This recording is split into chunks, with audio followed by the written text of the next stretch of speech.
under the request that he makes. His request is that God may not forsake him. That is his first request. God may not forsake him. He says, I have done justice and righteousness. Do not leave me to my oppressors. But he repeats that in 22. Be surety for your servant for good. Do not let the proud oppress me. It is a request not to be forsaken, or we can better still state it. It is a request. It is a request to be protected. But he makes it clearly from who? He says, from his enemies. The Lord must not forsake him. To who or from who? I put it in his language, it is his enemies. When he says, do not leave me to my oppressors, those are his enemies. Or as he says in verse 122, do not let the proud.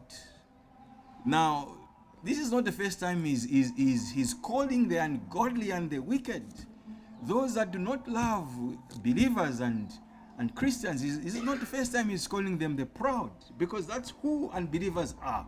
Very inconsiderate, full of themselves, pursuing only their own agenda. They do not love God. They love sin, and they want to pursue that sin. He calls them the proud, and he says these are oppressors. The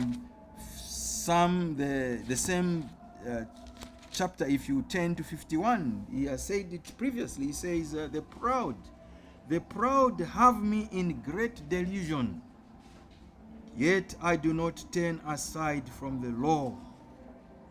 He says in 85, the proud have dug pits for me, which is not according to your law. The ungodly are doing everything to abuse and to oppress believers. So he is asking God, this request that he's making, that he may not be surrendered in the hands of these uncaring people, or these cruel and bad fellows, these who are violent and abuse either power or privileges that they have for their own glory. But I state, on what basis is he making this plea? He makes this plea, at least firstly, on these two bases: his relationship with God and his innocence against these who are his oppressors, or his innocence in the way he has been living. Listen once again, I read 121. I have done justice and righteousness. Do not leave me to my oppressors. He says, be surety for your servant for good. Do not let the proud oppress me. Notice that the word servant is mentioned more than twice in this text. In fact, the reason why it must be a heading, because he's repeated it.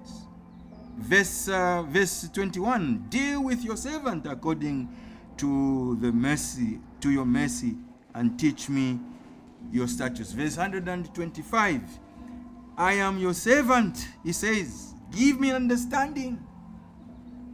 He is making a plea, this plea, God, do not forsake me, on the basis of his relationship. He is related to God in the sense of being a servant. God is his master. He is the servant. And he makes that plea based on that. You see, dear friends, you must understand that the psalmist knows that at one time he was not a servant of God. We were not servants of God when we were living in sin. Conversion brings us salvation. brings us to be servants, not only children, but servants who are employed to serve God. At one time we were employed to save ourselves, sin. So he is pleading, I am your servant, Lord. Do not forsake me. Do not leave me. I belong to you, is his plea. You are a good master, and I am your servant. Defend your servant. Defend your servant, because you are a good master. You see, the psalmist is pleading on that basis. Isn't it how we plead when we have a case? Lord, we are your children. It's essentially what he is doing. He's recognizing that relationship. Because as children, as servants, we will be heard by God.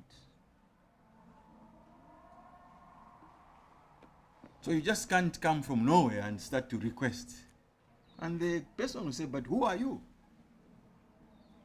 No, I'm related to that person and that person and that person. Who knows you? The psalmist says, I am your servant. I belong to you.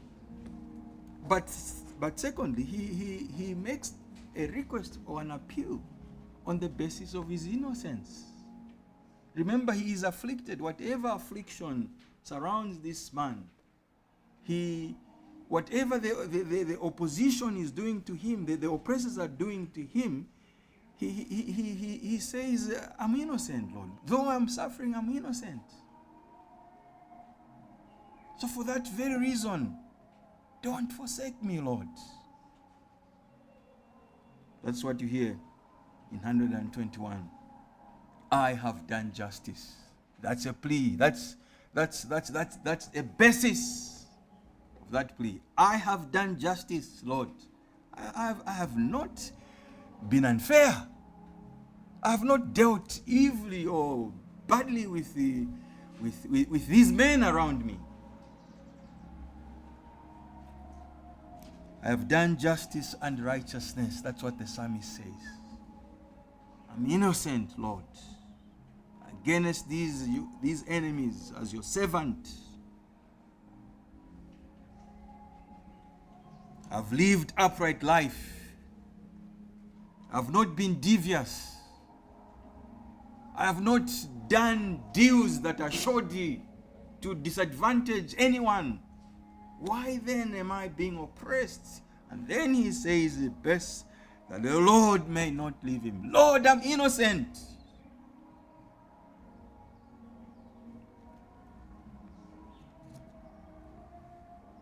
You see, friends, those two things that he mentions, that he has done justice and righteousness.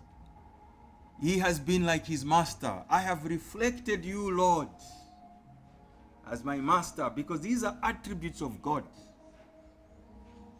But also these are fruit. They are the fruit of the Spirit. The fruit of being born again, the fruit of Christianity, the fruit of belief. Lord, these have been evident in my life. I'm innocent.